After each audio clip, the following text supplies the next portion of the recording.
Take off my mask really quick. All right, hello, welcome, and welcome to anybody who's watching it via YouTube or Zoom. Just going to go through, I'm Lisa Shepard, I'm the Executive Director. I'm just going to go through some housekeeping items before we get started. If you are viewing remotely, you can make comments in the comment section. If you would be so kind as to type your name in so we have record of who attended, and that way we'll put you on an email list to give you updates as this progress moves forward. You can also send comments this way. So later on when we have the question and comment section, you can send comments that way and those will be recorded and given to the Board of Commissioners. I just want to make it clear that this is a conceptual design meeting. What we have here is not set in stone. This is what we're going to apply for a grant for. So the board will decide what elements we may move around, the locations and things like that as we move forward. If we do not receive the grant, there's not a guarantee that this project will move forward. I'm just saying this was elevated in our cycle because of the opportunity for a grant that is provided. So just keep that in mind. So what we're going to do is first we're going to go over the survey that was put out to the community. We got a great results back for that. Then we're going to go over design with Steve Connors from Hitchcock Design. Then we're going to go into questions. We're going to limit our questions to 15 minutes. Then into comments, and we're going to limit those also with the goal of being done by 6:50 p.m. And right after this, we go into a board meeting where the Board of Commissioners will hear your feedback and discuss it in further detail. So I'm going to turn it over to Erin Button, our Superintendent of Marketing and Communication, to go over our community survey.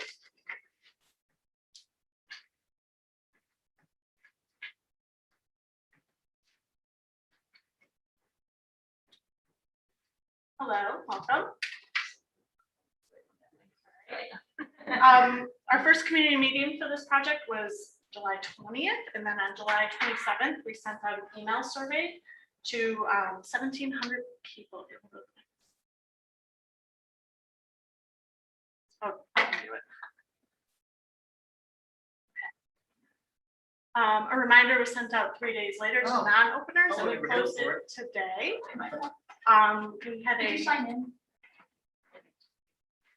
68% open rate for the email survey, and 282 people fully completed the survey. From there, we asked how often people visited Watts Park. A few times per year was the most popular answer, but there were others that go once a month or once a week. There was also 22% that never go to Watts Park. How do you get to Watts Park? Walking was by far the most popular, driving second, biking third. Others set a combination of those three options. In general, people go with others in their family to West Park, sometimes with their extended family, sometimes with friends. Alone is only about 7%. People come to visit Watts Park mostly for the playground, followed by the tennis courts, the baseball field, then leisure time with friends and family, they're a student at West School, or walking and playing with the dog. And then there's a few other things there too, including fitness, watching sports like baseball, or playing baseball. I know, so not basketball. Basketball, sorry.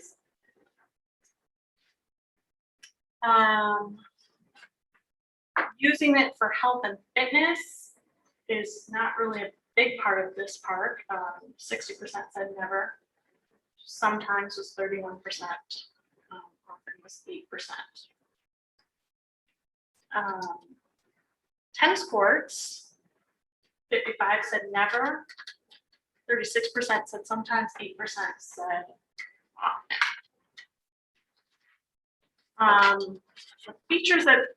So they gave a whole list of 12 different features, and they were asked to rate them in order of what they wanted done in the next 5 years. So that was averaged out, and the number one thing from that list was add restroom facilities. Second was renovate the tennis courts. Third, add pickleball courts. Fourth, picnic shelters, and then it goes on to walking loop, baseball field improvements, adding more seating, fitness stations. enhancing landscaping, adding more trash and recycling options, and then green infrastructure. In the other list, people put in spray grounds, pools, dog parks, all sorts of things. Yeah, which is great. Thanks for the ideas. This is also a combination of two questions here. So the other on the left is with the question in the radio, and then the last one is at NES. Do you have any other questions? So tennis and pickleball came up a lot. Splash pads came up a lot. Restrooms came up a lot. Dog park came up a lot. Any questions? Just general question on the restrooms. Would that include, I don't remember in the survey if that included like a water fountain adjacent, if that was one of the others or things like that, but I A think. few people, like maybe one or two people mentioned a water fountain, but it wasn't specifically as an option in there. Right. That works. But we will address that to the side. Yeah. Any other questions? I walked in late, I'm sorry. What were the total number of respondents? Yeah, it was 282, 282. and it was sent to 1,700 people. Was there a survey set, sorry, about the first time, before the first meeting as well? There was not. This was the first survey. How was the 1,700 selected? It was only Glencoe residents. It's from our database of pass holders, program participants, anyone who's elected to be part of our. But we eliminated non-residents from the survey. When did you guys send that? We sent it on July 27th. So there was a reminder sent 3 days later. Right. I think we sent a link to user groups like baseball. We also sent it, yes. Did you get this? Kelly got it, my wife got it, I didn't get it directly to myself, she usually registers for stuff that day, so that. It's the primary person in your household. Yeah. And you have to ask to be on, if you're not in any of our programs, you have to opt to be in our emails so you don't get overloaded. And then was there also, I'm just curious I got the email survey, obviously, at least myself, and I know we live down the street from each other. Was there anything, and I didn't see, I saw the signs, like I mentioned, outside, in the park. Was there any sort of mailing or any kind to the Strawberry Hill area or people We residents sent a around? letter about these meetings to All all, Okay. within a couple block radius of the park. And then we also shared some social media posts, and it was in an article in the record And website. and on our And website. email. Any other questions? Trying to hit all different areas. I saw, my apologies, I didn't see it.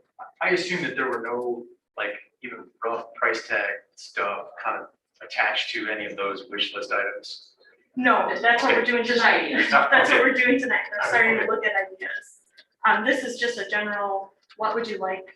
And now it's what can, Sure, I figured when Chris mentioned the price of a bathroom and then seeing that as a top one, I didn't think that there was to be connected. I believe it or not, people still want that from that road. So, but that will be up to the board of commissioners to decide if that's a worthy amendment and a price tag, whatever you recommend. So, all right, any other questions? the survey part. Survey? All right. Next, we'll by people.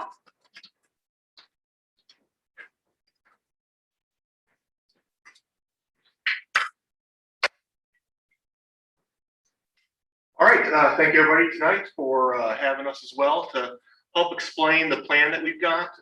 As Lisa had mentioned at the beginning of this, it's just a conceptual plan at this point to help position the park district for submittal to an IDNR grant for funding for the park.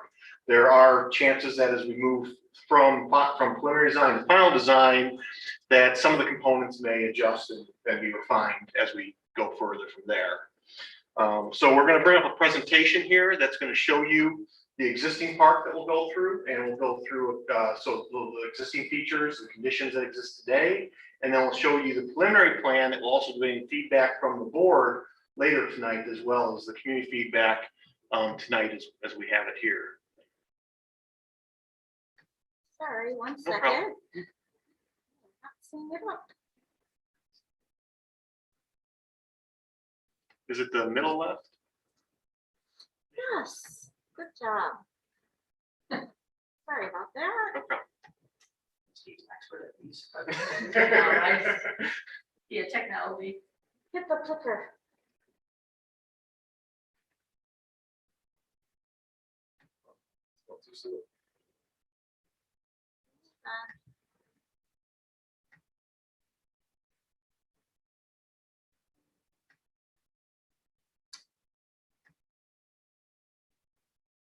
And it would still be on the flash drive too, right? If you need to grab it from the flash drive. It is, but it's right here, so I don't know why. There we go. Good job. Penny. Well, Did they see that online? not yet, sorry.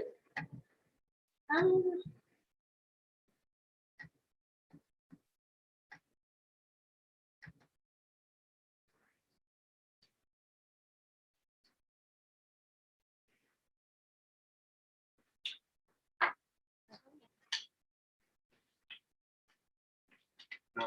Is that everything? It is not forwarding for me though.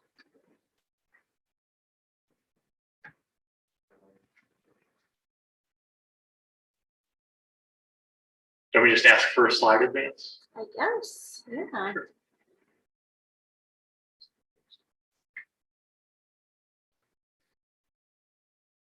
If you go back to the other view, then it was a little smaller.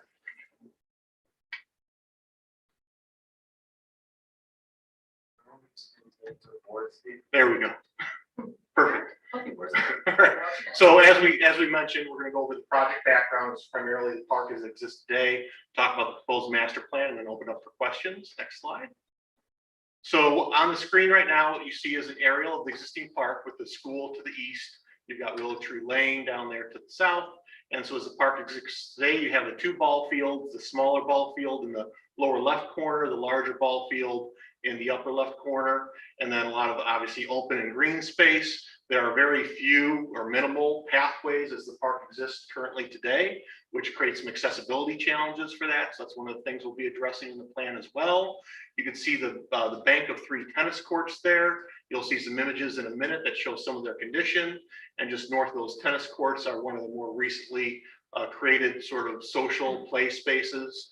And then additional open space there that also has the geothermal field.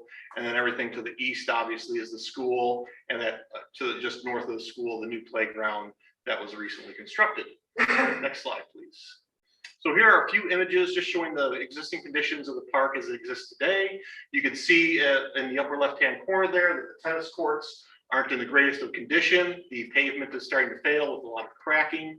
You can see the baseball fields there too, and showing sort of the condition of not just the turf and the fencing, but also showing that there are no path connections or accessible connections to where players and fans would be able to reside. So those are some of the things we're going to address as well. We aren't necessarily proposing to do anything with the Discovery Garden at this time, but we thought it was important to show an image of what exists there today, as well as the newly constructed playground that's near the school, and also adjacent to the school, the basketball courts that exist there today. Next slide. So here's the preliminary plan that we're looking to get comments on tonight, as well as comments from the board later tonight. And so you can see right off the bat that the 2 fields are proposed to remain, basically just be renovated and improved. They would likely be in the same approximate location. There might be some minor adjustments just to help improve grading and drainage, as well as create the accessibility behind them for the pathway connections. But to first go over the upper left field there. So this is meant to be more of a multi-use field for both baseball and softball. And you could even see that we're showing that the park district will retain the ability to do some small kind of soccer fields over the cross the top again. So again, really providing, still provide a multi-purpose function for this field. One of the things that will be evaluated from a budgeting standpoint, but is envisioned, is to have synthetic turf infield. So you can see a little bit of a difference between the shade of green here and the shade in the outfield. And so it'd be a natural grass outfield, but if the budget allows, it would be a synthetic turf infield. You still see the color difference because you have the opportunity to do those differences and create the baseline representation of the infield with a different color of the synthetic turf. The other improvements that we'll point out here for this field are you can see sort of these two bleacher areas with a paved surface behind, and then paved surfacing for the player bench areas that, in the larger field, would be proposed to have a covered dugout structure for shade here. And then, as we talked about for ADA connection, there's a loop trail that I'll talk about in a minute. But what I want to point out is that we're making connection points to this trail system, which bring you back to the various community and neighborhood connections. So we are improving accessibility to the fields, specifically for players and fans from various areas of the neighborhood. Going down to the lower field, this will remain a smaller field for younger children and younger age programs. This one will likely be a natural grass field, but again, there might be an opportunity to evaluate if that could be synthetic turf in the future, but right now it's likely going to be proposed for the grant purpose as a grass field. We are showing here improved concrete pavement, just like we did in the other one, but a little bit on a smaller scale because of the field size. And so we're showing some bleacher areas here on paved surfacing, as well as player benches on paved surfacing. But again, because this is the smaller field, we are not proposing structures over these player spaces at this point in time. The loop path then, which I'll bring up next, you can see we're connecting to various points along the parkway walk that exists there today, as well as making a connection point up in this area so that people can cross the road, from this walkway up into that point and come back up. There'll have to be some clearing here. There's kind of a heavy screen that will remain along Dundee, a vegetative screen that will remain in place, but we will have a small clearing enough to make a connection through to the Dundee Road sidewalk. And then that trail loop will continue around. It's approximately a little bit more than a quarter mile in length with that loop. It'll likely be a sort of a nice granite stone surfacing, but we are also evaluating and remaining flexible with for budget purposes to see whether or not it might be asphalt or concrete. But so those three different surfaces are sort of being evaluated. And then of course it connects to the school area at the same time, so that makes accessible connections to those spaces. And then what came out of the survey was not just baseball being important to the site, but obviously tennis and the idea of adding pickleball. So you'll see here, we go from three tennis courts to 2 tennis courts, and now we're able to convert one of those tennis courts to pickleball. This would be fully fenced in still, and the pickleball would even be fenced separately from the tennis courts, and it would be color coded just like it is today, but it would be a completely rebuilt new surface because of the surface that's failing right now at this point in time. A couple other things to point out on the plan are there'd be a standalone sort of a picnic shelter off in this open space here that would take advantage of some of the mature trees that exist in that location, as well as sort of a vantage point of viewing the field, but also close proximity to the courts. And then what would likely be a future component, but we want to make sure that we're paving away the plan for it, space for it, is a small restroom facility. So that was important to the community from the survey. Again, it'll be probably a budget-driven item. The priorities for the grant really are the recreation components, which are the sport courts, the shelter, the ball fields, and the walking loop. Next slide, please.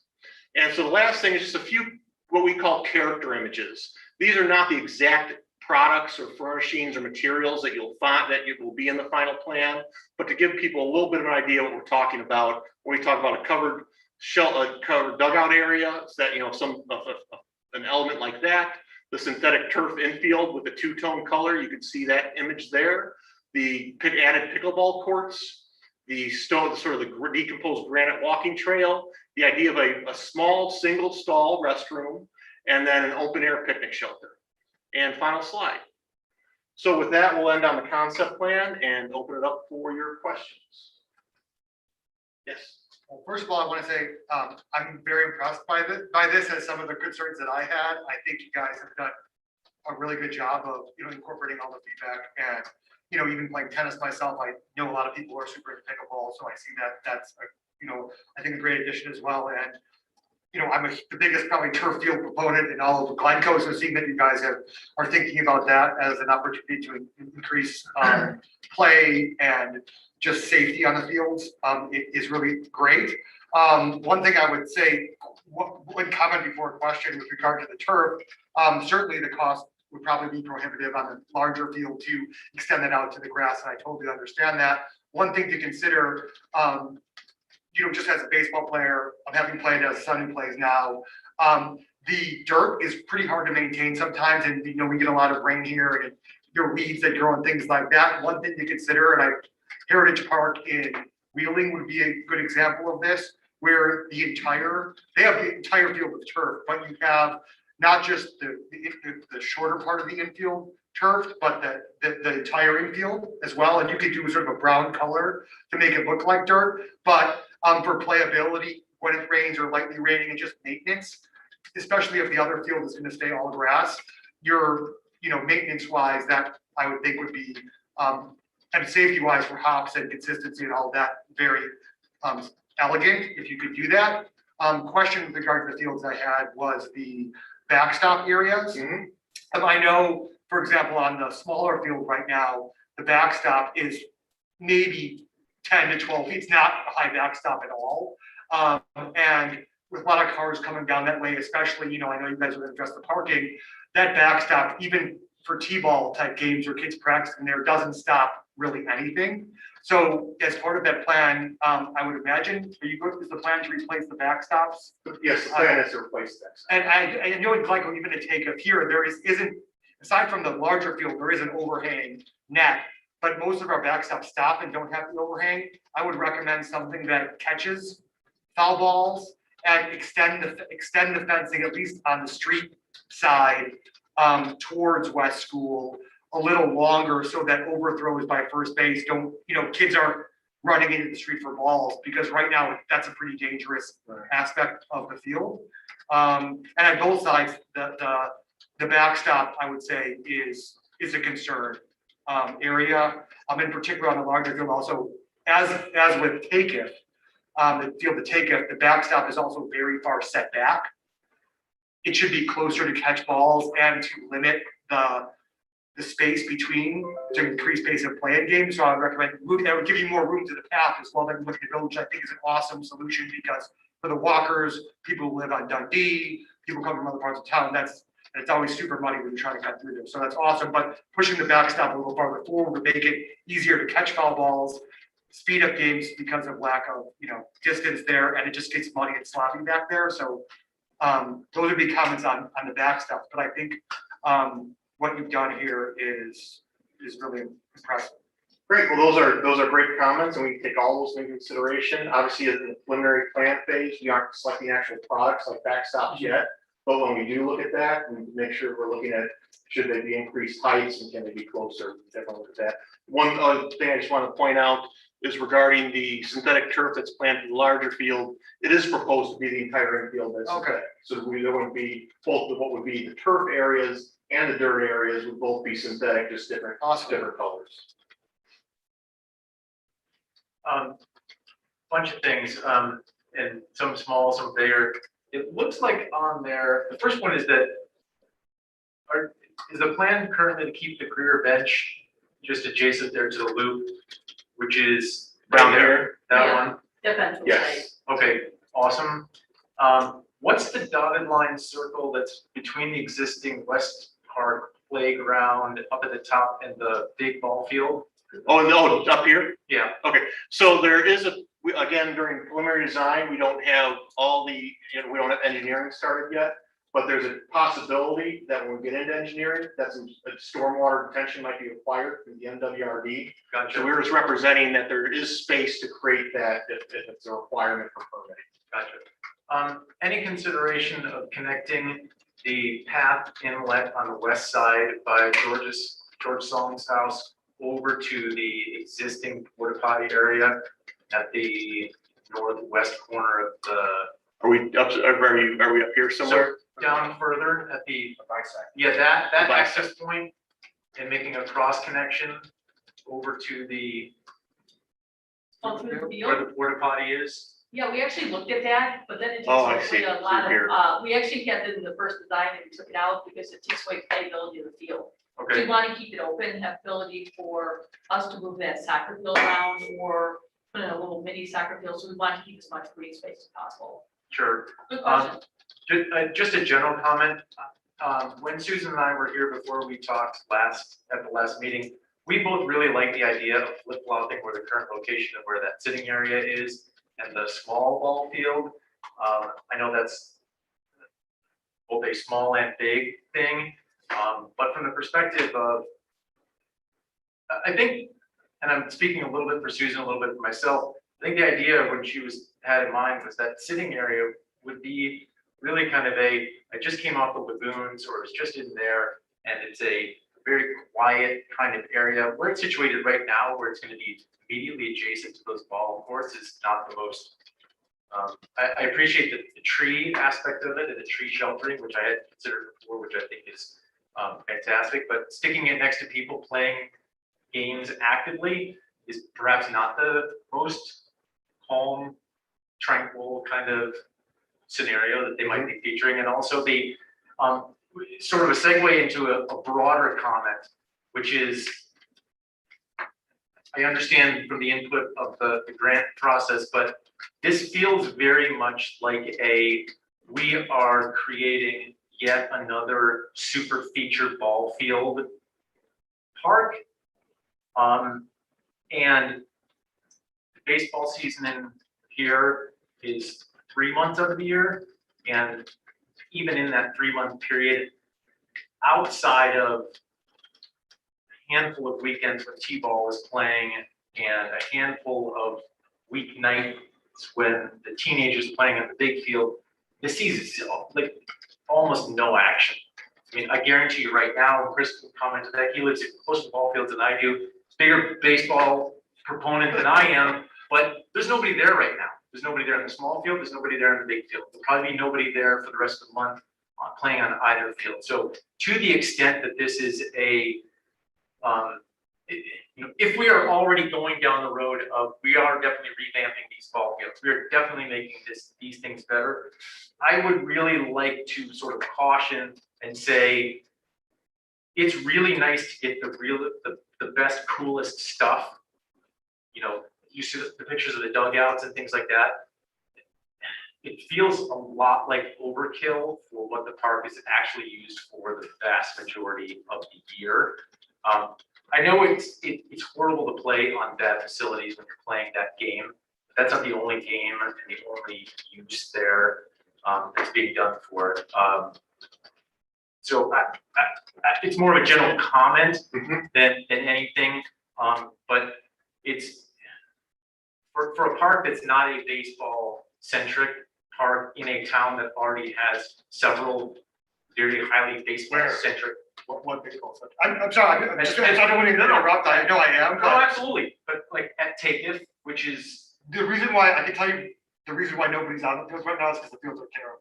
That's why. If you go to any other town in any other community, I'm sorry to say, among any players, not just baseball, soccer, football, any sport year round, and I'm not our disagreeing. fields are unplayable. Okay, Chris, I'm not disagreeing with that. Yeah. But what I'm suggesting is if our fields in general in the entire community are unplayable, we have existing fields that we could maybe improve as a way of remedying that rather than making a new place where those things are happening. I don't disagree with you that and from what I understand from the discussion from last time, there's going to be issues of addressing drainage and things like that, where particularly in that low point back there. Right. And in general, I mean, it kind of sits in a bowl below Dundee anyway, so that's sort of challenging. And maybe the solution is, well, don't build ball fields in our town. the low point of the town, where maybe it's not the most amenable for it. Like I said, it's more of a general comment. Yeah. Those fields that aren't used for, I mean, I'll be quite honest, they're not used for much of anything. I mean, I know the survey said we use it for this year. People play tennis there. Occasionally there's people throwing a frisbee around there. There's a Pee-wee football league, I think, that shows up sometime in the fall. They can't be. They kind of does things. There's T-ball that gets played, and then I think the older kids play occasionally during there, but it's not.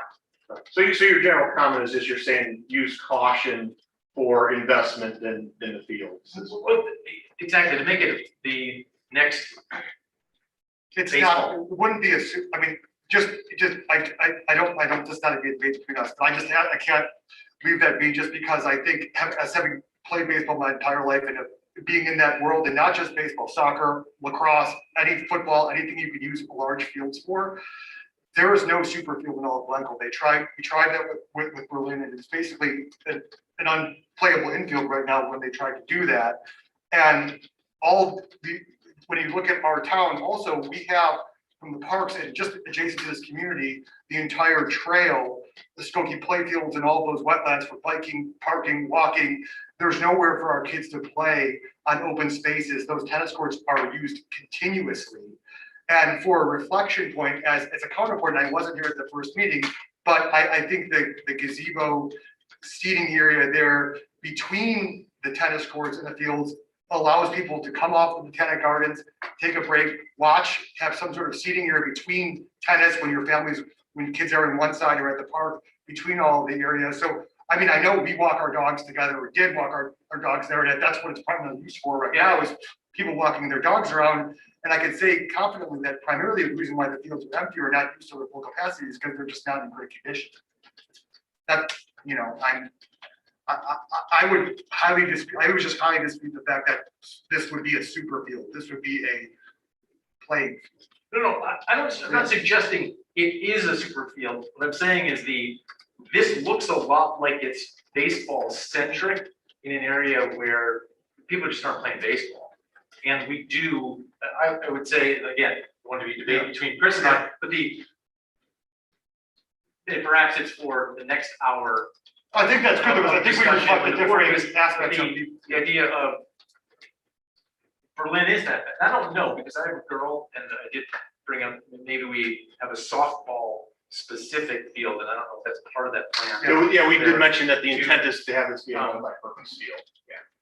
No, I mean, girls softball specific. That's what that other field could definitely be, certainly, especially if it's turf, or you use multiple fields, like the fields we plan a lot in Wheeling are soccer, lacrosse, girls softball, baseball, they're all multi-sport, not a dedicated venue for anything.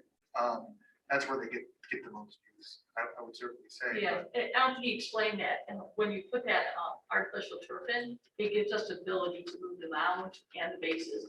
So it can be used for any sport. So it could be used for, not any sport, I guess you could use it, you know, but it could be used for softball or baseball and different age groups of baseball. Right, So for the big field, right? big field, yes. Yeah, It's no, possible. I understand that, but I also understand that when that happens and you make multi-sport things, the girls are always on the short end of the stick. If it can be played for teenage baseball or little kids baseball or girls softball, the girls softball is not gonna get. Your comment was, The opportunity for it. your When you comment make is it you'd like to see a dedicated for the you'd like to girls, see a softball dedicated field. They have a priority and they know that they are valued in it and have that priority. They don't have sorry, we can't play because they're playing. Sorry, we can't play there. But sort of, just recap, my general comment, if Glencoe needs better baseball fields, maybe we fix up the baseball fields that we have instead of saying. We need better let's start playing over fields, and not do- just baseball, playing fields. Yeah, These are meant to be multi-purpose. I would disagree with Chris that the lack of good facilities to play large, like soccer type of games is the reason that soccer type of games aren't played there. I think that my opinion, from what I've seen around town, is that all of the big spaces are underutilized. Kids just aren't out. Well, I mean, the purpose of the night is to gather your feedback and your comments, which we received from both of you, which we really appreciate. Right. So with that, if you don't, I'd like I have to. one more question regarding the plan. Yes. I didn't get here, and I know there would probably be significant pushback on it. I'm just curious, lights around and any sort of lights, No if that's a non-starter or. Yeah, they eliminated that. Okay. Were there any YouTube comments or questions that need to be read off? There's 2 letters on here, but No, it's it's retracted. rejected. So Okay.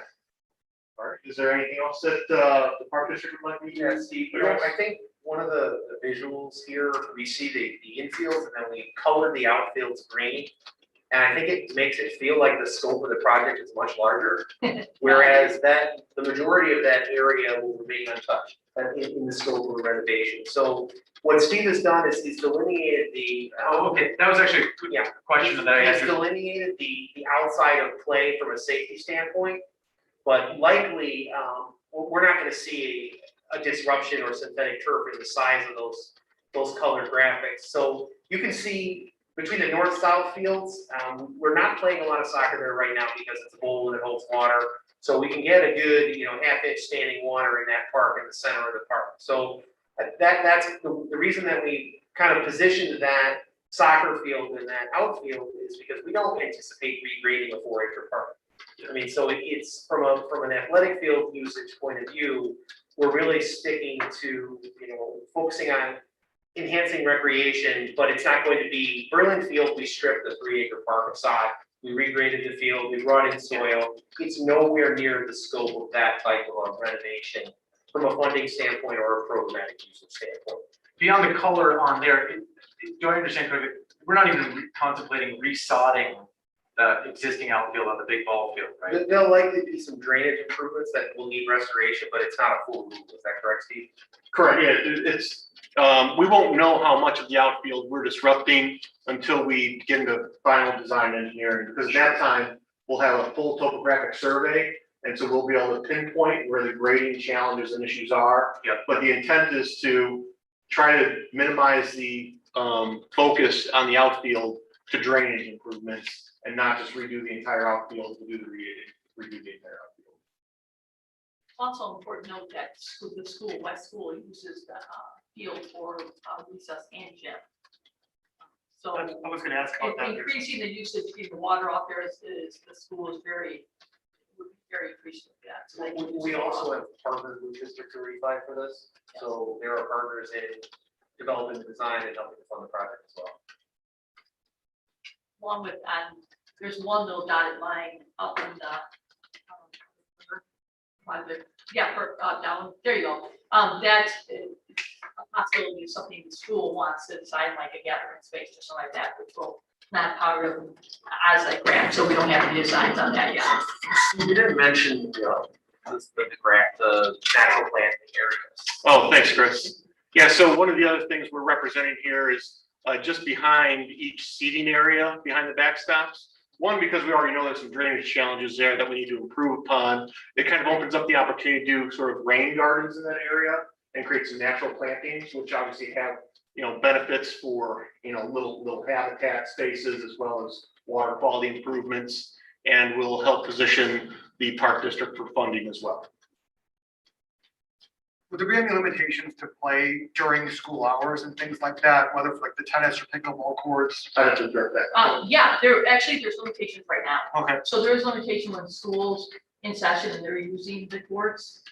They actually own that property, so they reserve the right to that first use during school hours, which is always put signage up and things like that. If they're not using it, then you can use tennis courts and pickleball, but if they're having class PE out there, sure. then you can't. Or a lot of times if they're out for recess, they'll ask you not to be on the court at that time for safety reasons. Makes sense. Yeah, I'm usually not out there during that time, so I never thought about it, but Right, that's it's more good to in know. the morning or at 9:50 Tuesday, Monday, so it's a great partnership because we work together in developing that space and save the. Yeah, so I try to avoid looking like a weirdo.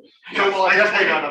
Well, I definitely captured your comments here tonight. We do encourage you on your way out. We do have comment cards on the same table as a sign sheet.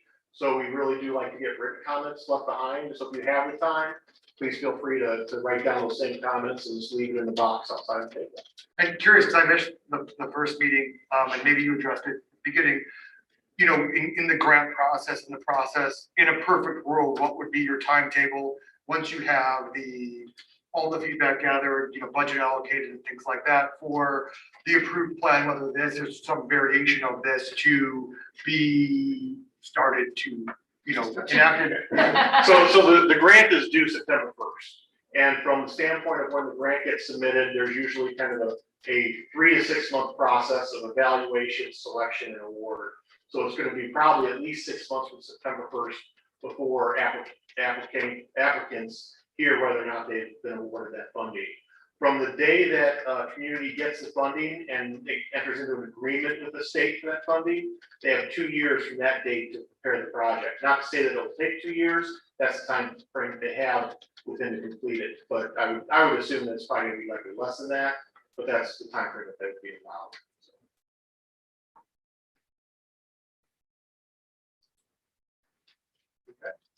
Anything else? Thank you so much. Steve? All right, thank you for coming out. So the next step is that we will bring this conceptual design to the park board today, and they will, they'll be talking about which amenities they want included in the OZAC grant. Once we submit for OZAC grant, we are stuck with those design elements, so they have to choose some of those design elements. They don't have to choose exactly what the backstop looks like, what the location is, things can be moved around, they just really want to know what amenities are there. And from there, we'll apply for the grants. So thank you all for attending. All right.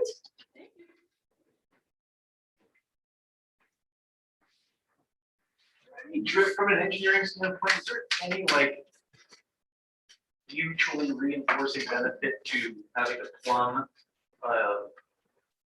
restroom like out there in the middle and the drainage issues that exist? Or are those just completely separate?